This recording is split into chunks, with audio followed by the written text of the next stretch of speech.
Hello everybody, it's Helga and let's study English together. Today we will learn about the S suffix.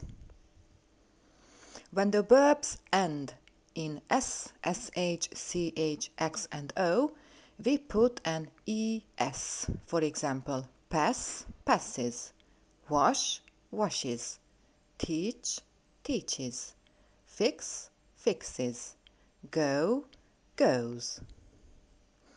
I go to school every day. He goes to school every day.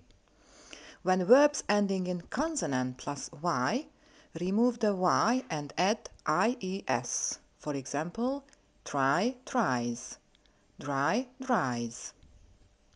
We try to eat a lot of fruits. She tries to eat a lot of fruits.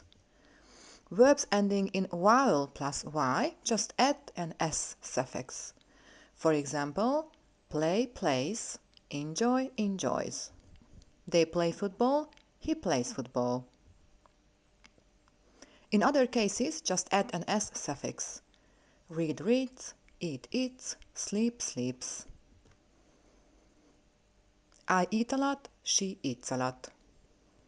To practice more, check the links below the video. Also, you can follow me on Instagram, funenglish.learning. Thanks for watching, see you soon!